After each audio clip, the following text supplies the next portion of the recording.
Is there any part you feel like you'd be happier and better off move back to a northern metropolis or? I'm sorry, are you telling me to go back where I came from? No, because you don't come from Manchester. So if you go to Manchester, would you feel you're happier in Manchester? That is true. Honestly, people laugh when I say this. The weather.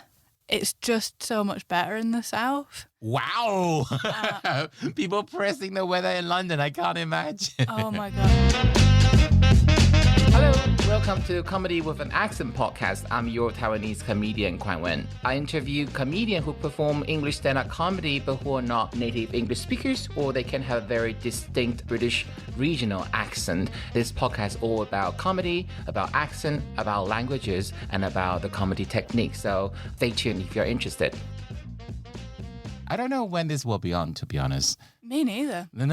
So today is yet another English comedian because I said that the pool of non-native English speakers is limited and I've been exhausting the potential candidate. So we started to explore a little bit more distinguished, or I say noticeable regional accent in the UK. And I think today's guest has quite a distinguishable one.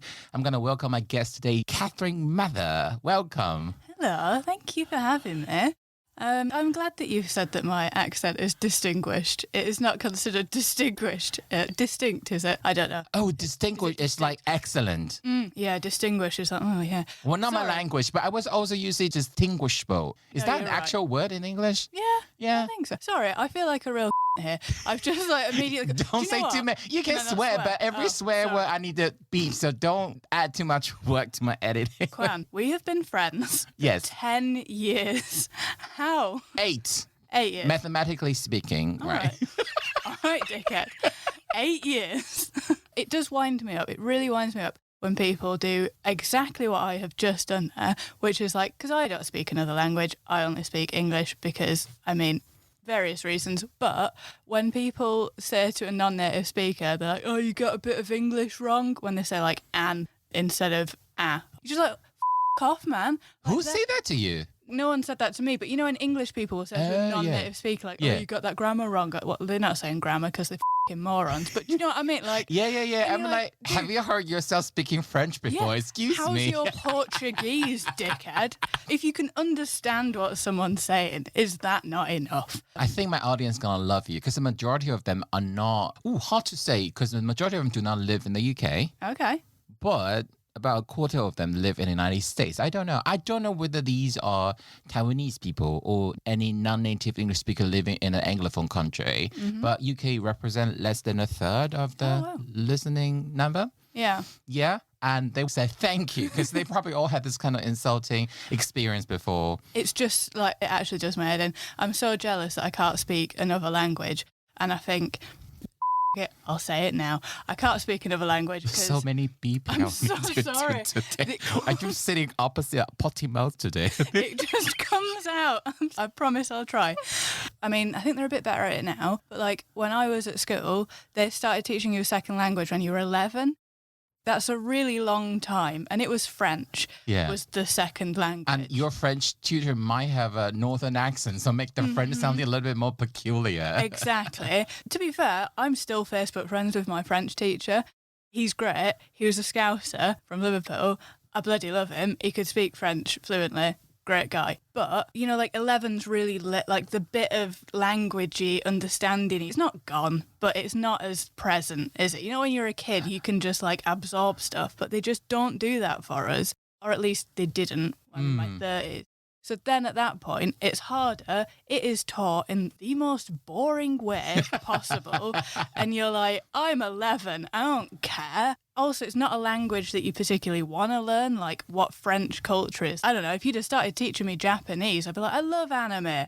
This is great. I can go home. Maybe you're just not the right generation. Imagine if you are 7 or 8 right now, and with K-pop Demon Hunter, you'd be crazy about learning Korean because there was 1 or 2 Korean lines in Golden. And then ha ha ha. Or if Emily in Paris was shown when I was 11 years old, I would be fluent in French right now. Okay, Kathryn, I have a lot of sympathy for you, but I do have to give you some cruelly objective evidence that contradict your position on this because I only started learning French at the age of 19.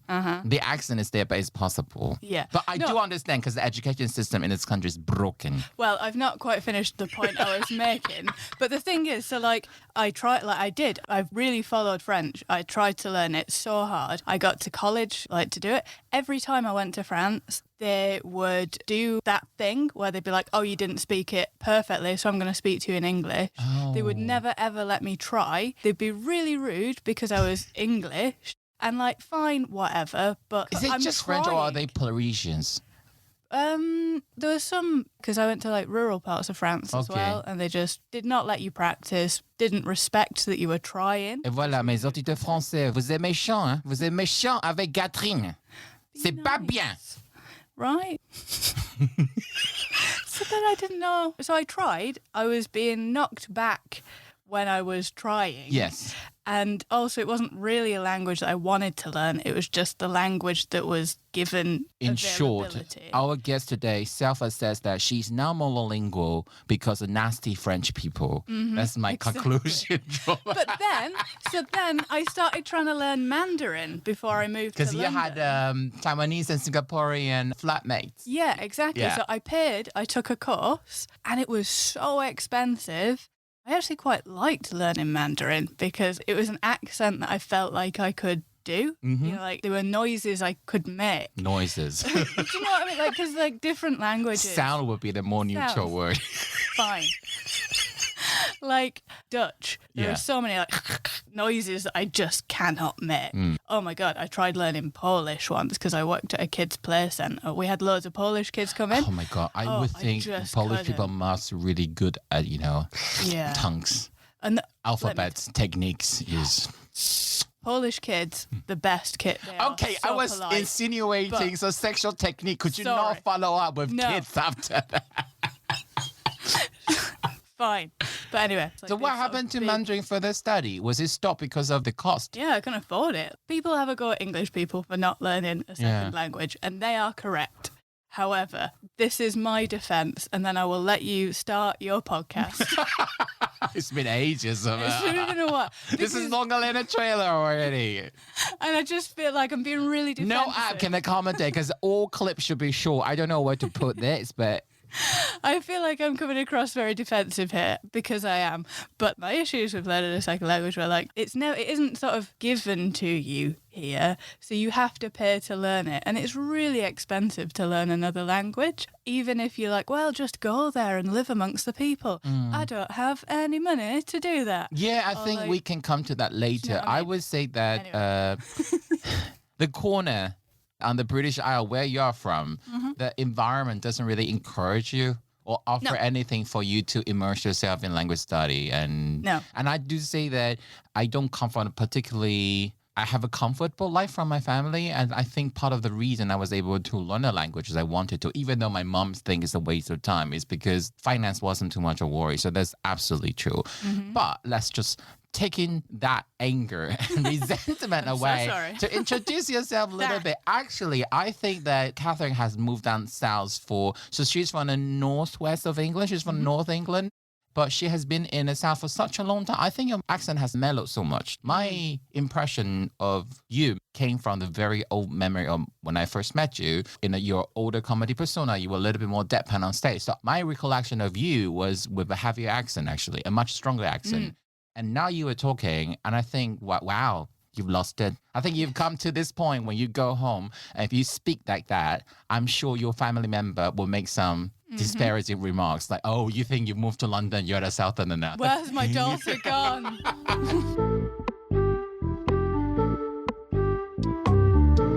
Kathryn is from a town called Rochdale, which is in Greater Manchester, but historically was in Lancashire. And we're talking about the northwest of England. The closest analogy, I don't know if I could still use Game of Thrones because the final season was so shit and it's been a few years ago. But if people remember it, that's where the Lannisters were from. Castle Rock. Lancashire. We last had a Northern English comedian that was Louise Atkinson. She was from Yorkshire, so on the other side of British Isle. And historically, they were rivals. Yes. Lancashire and Yorkshire. I don't know why, but these are the two most obnoxious regions that were so proud of their history. And they make fun of each other because of the War of Roses, which is like hundreds of years ago. I don't understand these tribal people. But that's where Kathryn is from. Do you have anything to add? No, not really. I like in the South, I like to, when people go, oh, you're from Yorkshire, I'll be like, how dare you? And they get worried. But I honestly couldn't care less about the War of the Roses. Accent-wise, yes, I did lose a lot of it. Actually, me and Louise Atkinson have had this discussion in a car share. I mean, I've had to get rid of my accent because with like day jobs and stuff, I do a lot of work on the phone. I work at a hospital. So like, can we retrospectively add a question here? Because I think we're moving beyond that. But it's like, Kathryn, do you think you have an accent? Not as much anymore. Not as much. Okay, so then we can move back to this conversation. Yeah, I was very northern. And when I go back home, I get very northern. Yeah. Because people don't understand it. They don't get it. When I first moved down here, a lot of people took the mick out of my accent. Oh, piss is fine. Yeah, piss is allowed. I never know where I stand. I was doing something for radio and they asked me to move bitch out. What? I say that they were bitching about something and they said, could you change the word? I said, seriously? One of the best emails I ever had was from the BBC asking me if I could make I didn't say it. Why did you say BBC? Oh, no, this is about me. From the broadcasting company that's British. They sent me an email. Fees and license fees. They sent me an email asking if I could make this joke, and I quote, less descriptive of a penis. And it's the best email I've ever received. I was about to say less descriptive of the male genital area. Wouldn't that be better? Well, I know I should have sent it back, shouldn't I? So you moved down south, you've lost or you've softened the accent because otherwise people didn't understand or wouldn't understand. Yeah, or they just mock it because people think you're stupid. Who mocks it? Who mocked it? Southerners. Because they think that But in comedy scenario, do you talk about fellow comedians or the punters or even the MC, everyone? Yeah, I think, everyone really. And as well, if you go on stage in the South, aside from people just being unwilling to understand what you're saying, both as a woman and a northerner, and like as well, I think I talk quite quietly. It's just another layer of not being able to be understood. And then with the day job, work on the phone, have to talk on the phone to people who might not be, because like in the North, like where I grew up, it's not as multicultural. Everyone just, you can understand each other, but like down in London, there's about 5 different nationalities in my immediate work colleagues. People don't understand you the same. So you just have to clean the accent up because people... So I think maybe it's because of your day job that you've actually turned your accent closer to an international textbook version. I mean, there's still hints of northerners in it. This is what I find difficult because I don't want to do the podcast as like National Geography. Look at the elephant munching the grass, because I don't want to show as an animal documentary, but at the same time, it is helpful to illustrate a few sound differences. And that's difficult because asking you to do it would treat you like a circus monkey. But then if I do this, do all of that. But if I were to do it myself, it's not quite accurate because I don't have this ability to fully get there, but I'm gonna try. Okay. So in my memory, the most typical sound I remember that's different between the sort of textbook English and your version of English is I've learned to say stay or day. And you will say day. I don't know how you stay. Yeah. It's a little bit short and it's a different way of pronouncing the vowel. So that's what I remember from you. The other one, I wasn't quite sure whether you did it, but it's my impression of people around Manchester. Now, I want to say, because these days Rochdale is in Greater Manchester, but historically in Lancashire, I look online, it's actually not exactly the same accent. No. And people outside the UK, there was a portrayal of Mancunian accent, people from Manchester that was Fraser, right? Fraser? Oh, the nanny that was depicted as a Mancunian lady. I don't know how accurate the accent actually was, though. It was certainly northern. I wouldn't say it was like, because the Manchester accent's like quite harsh. It's like, Yeah. you're right, oh, kid. That sort I don't of want to say it's a little bit thuggish, but it has that vibe. And one of the most famous faces of Mancunian working class lads would be the Oasis, right? Liam Gallagher, and he's from Manchester. Your accent is close, but not exactly the same. So instead of saying come, I think in Manchester they say cum. Yes. Cum here. Oh, if you want, there's a word that is specific to my hometown. So, you know, you like sort of twist your ankle. We say you crookled, and nobody say it. Yeah, not even like the next town over says it. So is it true? Not in Rochdale, but somewhere in Lancashire, they say hospical. Oh yeah. Instead of hospital. That is a bit like the Jamaican sort of thing, like Likkle. Oh, so it's the subsequent immigrant influence. No, I don't think so. I think it's just because I worked with, well, she's certainly Caribbean, and it was like, oh shit, you sound like my granddad sometimes. Likkle Girl down hospital. Likkle Girl down hospital. Oh my God! Without explanation, no one would be able to work it out. But we are not going to present like encyclopedia of all the variation of vowels and consonants in this episode. What we were interested in is you, as a comedian from a certain part of UK, you now live quite far from home, and you kind of deviate from the original way you speak. We want to ask you this process of disassimilation or fitting in or being other somehow. You mentioned that you were getting mocked all the time. What did you say to those people? Do you ever fight back? Do you ever say anything, or you just internalize those bullying? And because it's quite childish. I don't understand how an adult would still make that kind of remark. I don't get it. It is nuts, isn't it? To take it back to Game of Thrones, people would be like, hey, you know nothing, Jon Snow. You're like, off. Do you think it's the comedy environment? That people feel like they are more at the liberty to say things like that because they are in the comedy room or in the comedy show? Yeah. Do you get this? So people think that adversity is funny. You turn up to a comedy club and the air conditioning's not working, and also we don't have any lights and there's no microphone. We don't have any chairs for anyone to sit on.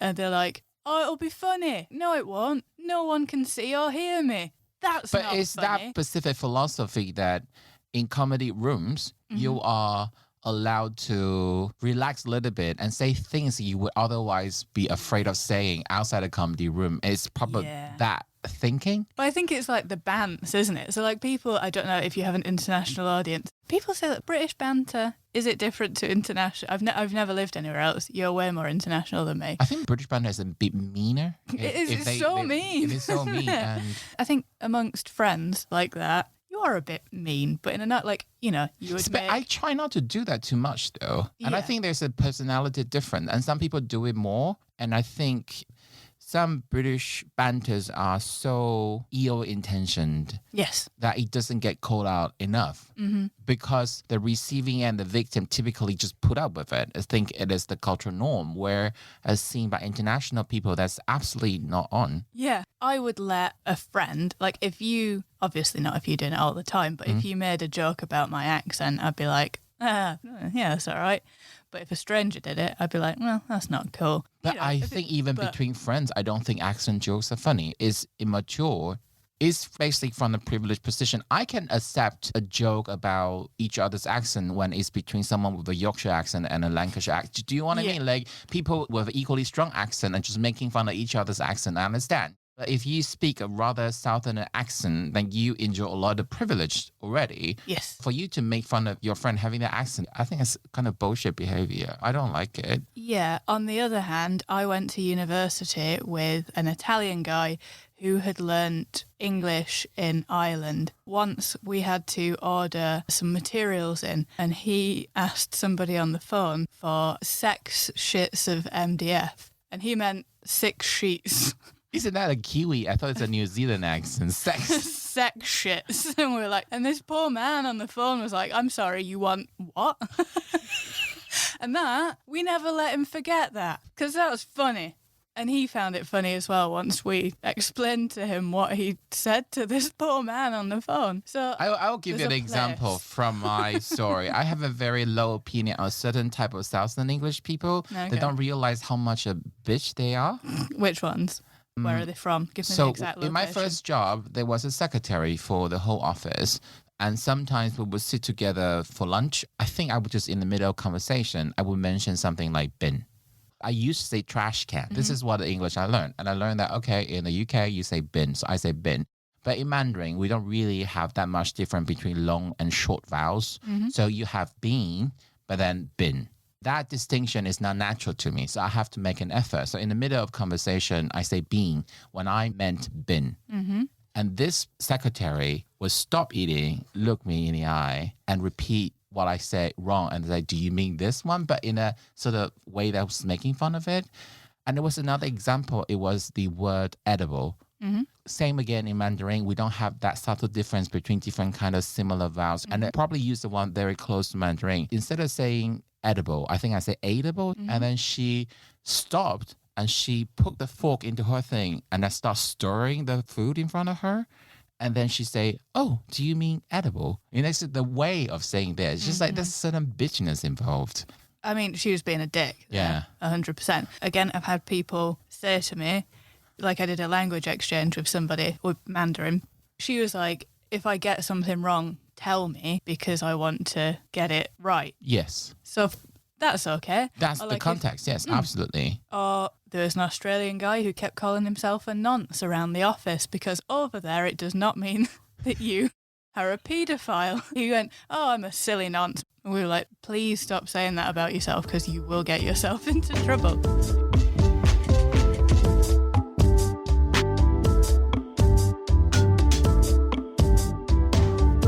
What does that mean in Australian sense? Just a lad? Just an idiot. Oh, just an idiot. Do Americans know what nonce means? I think it's not a word in America. Maybe not. So there are helpful ways of doing that, but it doesn't sound like she was being helpful. And also, if you need to clarify, sure, whatevs. But like, if you can get it with context. Actually, I feel like your accent is slowly getting a bit stronger. Yeah. Maybe because you feel like you're in a friendly environment, so you don't have to suppress it so much. I don't know. I'll leave it to the listener to judge, unless I edit the podcast in different sequence. So I'm like, what are you talking about? She sounded, no, if anything, worse. I can't understand what she's saying now. No, but I say worse in the sense that, no, she's trying to fake a Southern accent even more. So if I do it in the wrong order. So do you say anything to those people making fun of your accent? We were kind of on, you didn't really answer that question. Yeah, no, not really. I'm like, okay, well, I'll mock you back then. Yeah. If you're on stage as well and they do it, there's not much. I mean, what do you do? Like, yeah, you just kind of have to play along when you're on stage, don't you? Yeah. I don't think I've ever really told anyone off on stage because you lose authority, don't you then? I was in Edinburgh this August during Fringe. I was doing a compilation show and most of the acts were not British and the host was from Liverpool. So he had a really strong Scouse accent. One Canadian guy went up stage and he started to say, well, it seems that I'm the only one without an accent today, which probably is innocent and innocuous enough as a comment in a comedy show. And I don't remember whether I said it on stage. I'm like, what are you talking about? You have a Canadian accent. Like, that's sort of sheer ignorance and believe that he doesn't have an accent. I'm saying, what are you talking about? Actually, he didn't speak like that, but I wanted to illustrate that, no, everyone has an accent. You just have the one that's less often challenged by other people. But don't you dare assume you speak a perfect standard thing and other people are deviation. I hate when people assume that, the kind of arrogance in that. He probably didn't mean it that badly, but I was really, not say offended, but I was really irritated. No, I get that. And also it's like... also because we were in Scotland. Yeah. And he was commenting on people not speaking correctly when he had a correct accent. From a different country. You are in Scotland, yeah. Yeah. Oh my God. If I was Scottish, I would absolutely hate it. Yeah, that level of arrogance. Can you imagine that? And all this English comedian going to a Scottish comedy show, talking to the audience and then say, I don't understand you. Try harder, repeat. I mean, that they see as a comedy shtick, which I thought, are we looking at Monty Python? I mean, what year is it? What year is this sense of humor from? Yeah, if you don't understand the people in the area that you are, don't go. The thing that I find, is it offensive? I don't know. When they refer to like the home counties around London and everyone else is provincial. I mean, the what? Like, I'm still from the UK. It's just, everything is so London-centric. Ugh. And everyone thinks that you're stupid if you're outside London. I mean, this isn't even about language now, but like HS2, we'll stop it in Birmingham. They don't value the North in any way. Just to give people a little bit of context, HS2 means the second high-speed rail. When the proposal was given and the idea was to spend the money to have a better connection between London and Northern England, which economically, after the last few decades, is not, I don't want to say economically backward, but the South has been pumping money because it's more service-oriented, whereas in the north of England, it used to be manufacturing powerhouse and then suffered the decline. Margaret Thatcher tore the heart out of our... Yeah, and then you become to have this vicious circle because whenever they look at infrastructure investment, they will look at the yield, the return on investment. And because the South is already prosperous, so if you spend more on traffic infrastructure in the South, you're going to say on the book it's going to make more money, but then you just perpetrate because you keep sort of helping the dominant status of the Southern England's economy, whereas the North doesn't have any chance to catch up because they never get the same level of investment. So high-speed rail was supposed to be the exception, except because of public finance difficulty. They just keep scrapping it. The high-speed railway meant to go to the north of England doesn't even reach the north right now. It stopped at Birmingham, which is only Midland for the very ignorant Londoners. Like, oh, everything north of London is in the north. Yeah, it's mad. It winds me up that it's... But any part of you feel like it's just so much microaggression living in the South, dealing with the South? Is there any part of you feel like you'd be happier and better off just move back to a northern metropolis? Or I'm sorry, are you telling me to go back where I came from? No, because you don't come from Manchester. So if you go to Manchester, would you feel you're happier in Manchester? That is true. Honestly, people laugh when I say this. The weather. It's just so much better in the South. Wow. People pressing the weather in London. I can't imagine. Oh my God. One of the doctors where I work was like, oh, it's always raining in London. Mate, go to where I come from. It is so cold and so wet all of the time. And it gets you down. And I'm not even like proper north, really. When you look at a map, it's not that far off. It's actually the middle of the Great Britain, the main island, right? Yeah. I mean, like Newcastle. That's proper north. And then you've got Scotland. It's cold. It just, that every day. It's horrible. Like in the south, it isn't that bad. And that's one of the driving factors as to why I am shocked. Yeah. London attracts people due to its weather. I cannot imagine it.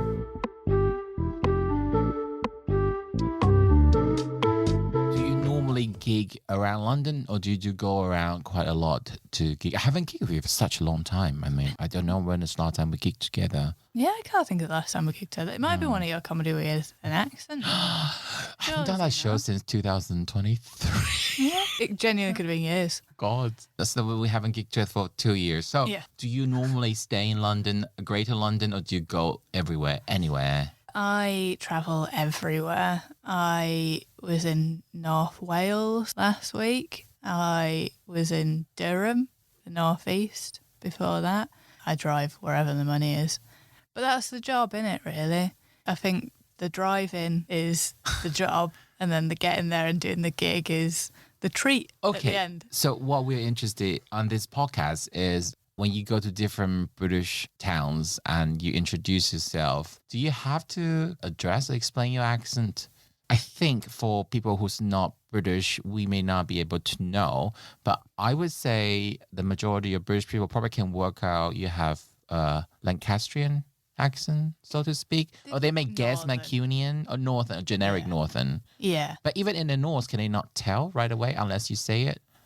I think in the North people can work it out. I got sent this accent test and it was a map of Manchester. My American friend sent it to me. Oh. And it was the same sentence being read out in different dialects, like areas of Manchester. And then, I got them all right, but you had to guess which area of Manchester it were.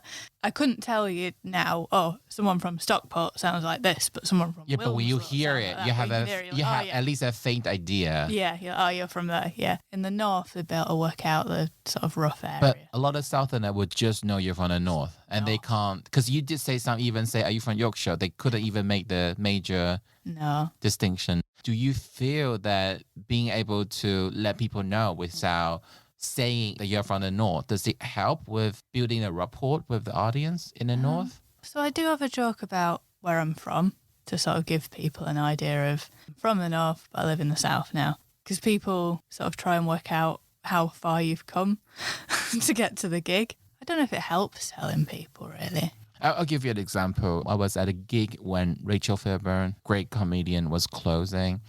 She started by, I think her joke was that when you hear this accent, you're kind of expecting a charity appeal or something specific. Just to point out, because we were in Southwest London, which was quite affluent and very middle class. And she kind of insinuated, you hear this accent, you assume I'm poor, don't you?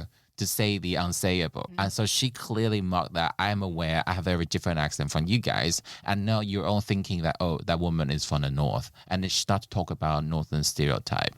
And I always wonder the same joke, how will she deal with it when she goes back? Maybe in the same way, but it become a celebration. Aren't we northerner cool or what? So I wonder what's your approach when it comes to this sort of accent definition? Where do you put yourself on the map? And does it change with different audience in different parts of the country? I see. That is a very good question. I think people celebrate it, like you said in the note. I have a joke about gravy.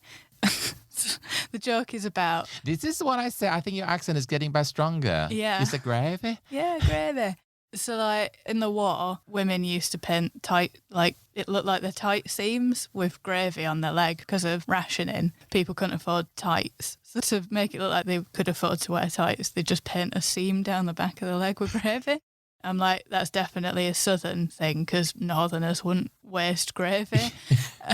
And in the south, people laugh at that because it's like, stupid northerners. And in the north, people laugh at it because they're like, yeah, we do love gravy.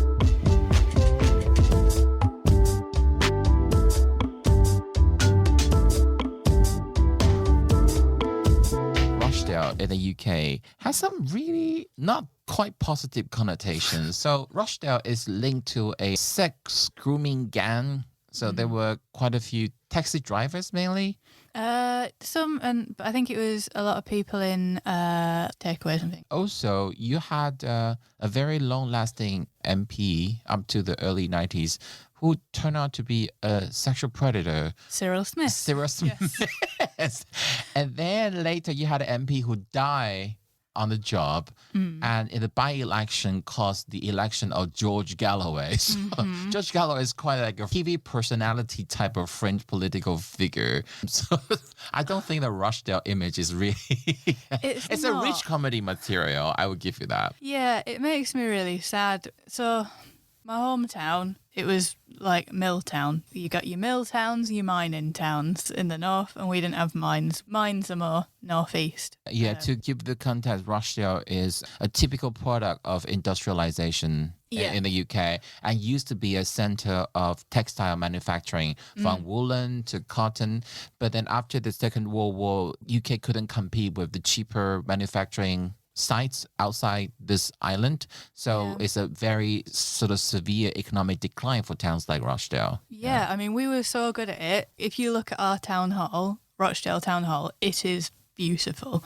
It's really lovely. Wikipedia say that it's so beautiful. Hitler said if they manage to conquer UK, they're going to take it brick by brick back to Nazi Germany. That was a plan, right? Yeah, it is lovely. It's really nice. Because it was a bit at a time when there was real economic prosperity in the northwest of England. Yes. Yeah. And like we got that because we were good at making textiles. And then that went into decline.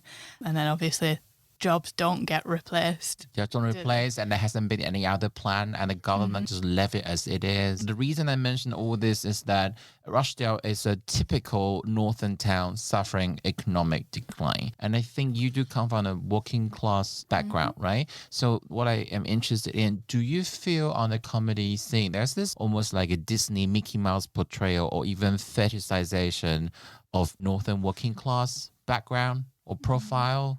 Yeah. I want to ask about your take, because when I asked Louise, we talk a lot about this, and a lot of people resonate with that. So I wanted to ask you, as another working class comedian from the North, because you don't put 100% of display or like big publicity on this. Like, you don't try to make it a thing all the time. Yeah. It's kind of part of who you are. You mention it as a matter of fact, but what's your perception how this industry or how this wider society treat this specific profile? And that's what I'm interested in. Yeah. So I think that I am working class. I don't talk about it as much because I think people assume that I grew up on a council estate and we didn't have 2 pennies to rub together and I come from a single parent family. Like, that's not, we were all right. Like, we're not poor. As a child, you don't really know where you are, like financially. What parent is telling their children their financial situation, unless it's really bad or really good. You don't know, do you? So I feel like a bit fraudulent saying that I'm working class because the idea is almost like a poverty porn in a way. Yeah, I feel like, there were people much worse off than me. I grew up in a nice house. My parents own it now. I never went without. I was fine. I was just sort of normal back home. But then when I moved to London, my eyes, and started doing comedy as well. So I got a job working as an agency waitress. So I got sent to like these fancy like 5-star hotels, and you're like, oh my God, this is how much wealth is in the world. And you meet other comedians whose like family are paying for them to just, here's a flat in London, you don't really have to work and you can just focus on your art. And then I realised like, oh, right, this is how much wealth is in the world. Yeah, another bit of culture shock really. I think moving to the south, you're like, oh, crikey, all right. So that's why I guess I don't really talk about it too much, in that, yeah, I feel like a bit of a fraud saying it, to be honest, but I guess I am. But equally, I've got friends who grew up who were much worse off than me, like properly working class, but they've got a southern accent, so people don't think that they possibly could be. That was me and my mate at uni, like everyone thought she was like rich and posh, and she was like, really not, man. And then everyone was like, oh, she's just stupid and poor. Like, again, no. So that was part one. What was the rest of the question? Do you feel like either direct or indirectly there was sort of like a Mickey Mouse Disneyization or fetishization of this specific northern working class thing? To try to create a specific kind of image, almost like a character in a drama. I mean, yeah, I always think, I don't know really. Yeah, people just think that we're stupid racists, and that isn't the case. And like, it was complex and it's not as simple.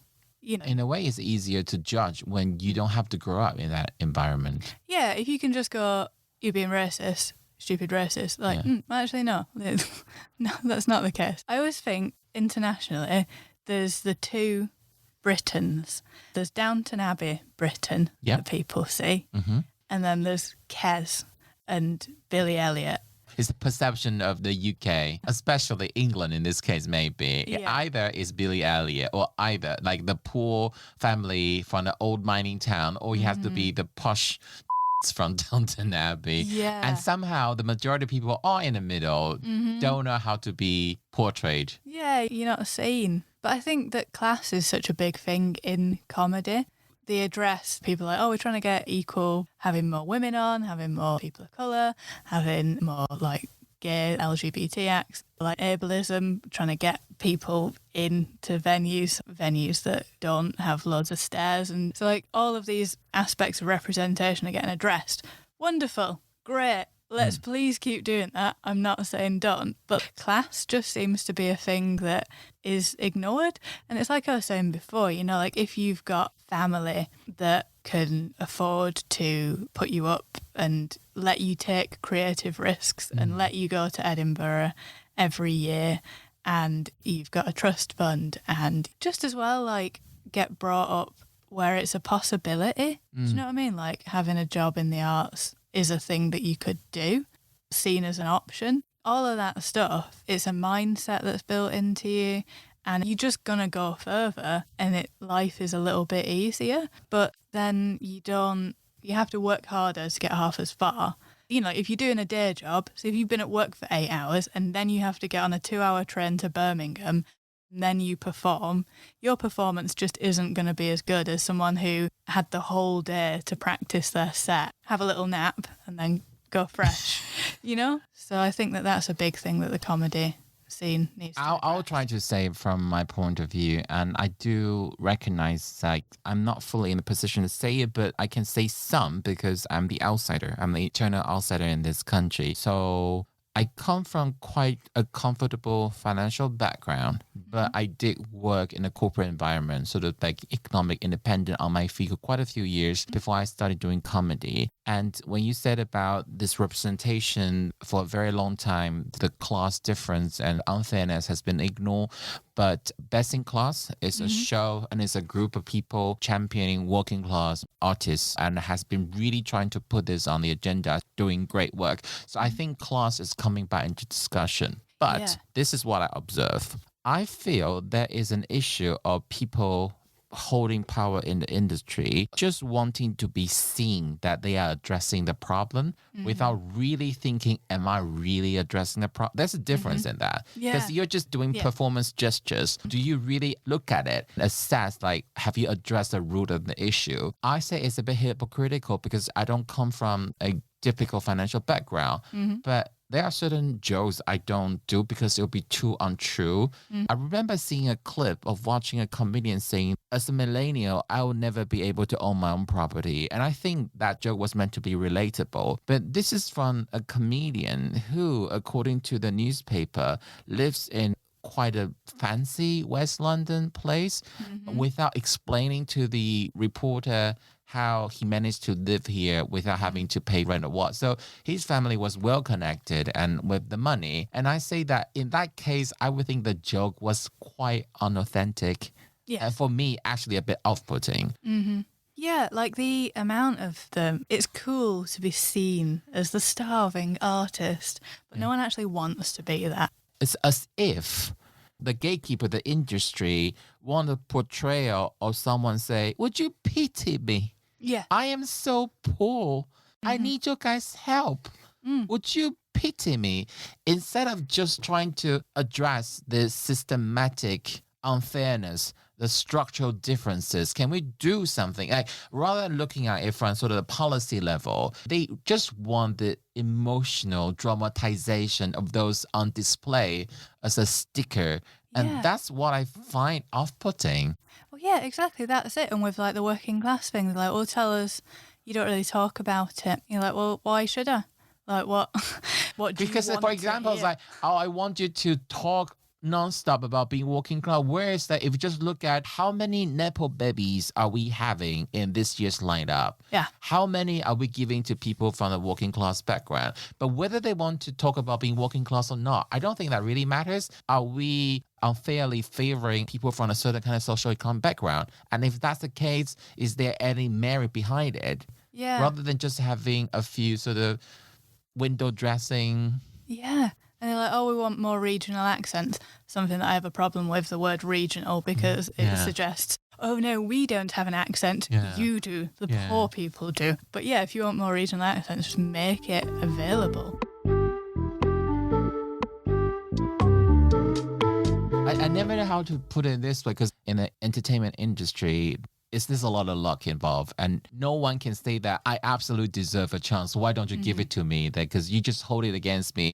But I always feel, speaking as a friend, even not with a friend, I think Kathryn much deserve a much better exposure than what she's doing fine. Yeah. Like for comedy, she's doing fine. She moved from open mic to now doing paid gigs, but economy is difficult. We have to do other things to earn a living. Only a very fair few in the comedy industry can earn a comfortable living. If you don't have sort of TV exposure, you don't have a super big following on social media, it's almost impossible, right? Today, the money you get from comedy club, even though you're doing the week comedy club, it's not enough. It's really not enough. Kathryn tried to do the Edinburgh Fringe 2 years ago, and she didn't have the resources to play the game in the most obscenely, I'm sorry if I have to touch this, but there was a reviewer from Rolling Stone that rocked up at your show and gave a really splendid review of what the show really deserved. Yes. What I will say is, well, doing Edinburgh, best in class, wonderful organisation. Sean, who runs it, is an angel. So I did best in class the first year in a venue that doesn't exist anymore. It's grown into this wonderful organisation. They actually gave me a bursary when I went to Edinburgh to do my debut hour in a karaoke booth by a toilet at 12 noon for 3 weeks. It cost me so much money to do it. And when you compare it to other people's budgets, my entire budget, some people would just spend on PR. Do you know what I mean? And that was everything I had. And it just didn't go anywhere. So yeah, you need an obscene amount of money to be able to make it through Edinburgh, I think. But what she's doing is wonderful and I really respect it. But I also think she shouldn't have to do it. Actually, even the window dressing is probably a reaction of what she has been doing, because if Sean hasn't been doing it, that people probably will continue to look away. But just to point out that in the social media era, people probably don't, it takes a lot of money to buy good equipment to do high definition video. For a lot of family, they don't have that money. And you see how many of those videos are shot in an extension of a beautiful house with a kitchen island. Like a lot of people don't even have a proper space. They have to share bedrooms and I mean, it's just. Oh my God, when Bo Burnham did Inside, I've watched that so many times. I think it's a wonderful snapshot of the pandemic. Yeah. Again, I'm using it as an example. I'm not having a go at him. But everyone's like, he managed to do that. He was one man with a camera and look at what he made. And you're like, yeah. He also had an entire room, well, like a house, really, wasn't it? Oh, but then I love Bo Burnham. I don't know if I'm going to keep this bit because he's so talented. He is, and I'm not having a go at all. Can you not use someone else as an example? No, but this... Like Because he made that and people are like, look how talented he is. If he can make that with a camera, why aren't you making that with a camera? And he was like, well, he had the best camera. He had all of this recording equipment that is expensive. And yeah, he was like one guy and one camera making it. He had an entire house in which to film it. But in America, it's easier to have an entire house. True. But still, like, I don't know. I really feel Bo Burnham is the wrong target to be picked here. I'm not having a go at him. I love Bo Burnham. I think he's fantastic. I watched that. Because his level of talent is astronomical. It is, but imagine if he was living in a house share. He had that level of talent, but he didn't manage to get on YouTube. I think be a better illustration in this scenario. By picking Bo Burnham, you're making it harder for people to feel the same. No, but he said it himself, didn't he? What was the talk show he was on? He was like, just don't bother trying. He was like, what would you say to a young person starting out, trying to pursue comedy? And he was like, don't, man. Did he really say that? Yeah, he was like, I'm so privileged and I barely made it. It's all well and good, Taylor Swift saying, follow your dreams. Yeah. But like... if you come from a place of privilege, it's much easier to, isn't it? Yes. I, in many ways, wish that I had never bothered trying to follow my dream because I am poor for it. I could have spent my 20s in an office, climbing the corporate ranks, and I could have afforded a home now. But I didn't do that. I don't know how to end this episode. I don't want to be in such an angry mood, but neither I want to be. No. I feel like I've brought the angry mood, to be fair, Quan. I'm so sorry. Subtly angry. Disgruntled. Very British. Very English. I think I will end like this. I just want to point out to listeners that sometimes the same level of entertainment you enjoy from the performer, some of those performers had to take a much greater personal risk and even sacrifice to provide the same level of entertainment. So if they do have the courage, if they do take the risk, show a bit of appreciation. Yes. And if you do want to follow the dream, be a little bit realistic. Yes. And maybe I will end this with this. It's like sometimes when you go to see something and they bang on and on about their victim status, if you pay attention, some of those are so performative. It's a dramatization, a fetishization of people in that specific category. It is almost insulting to fellow working class Northerners, right? But everyone has the right to do whatever they want. But I hope you can see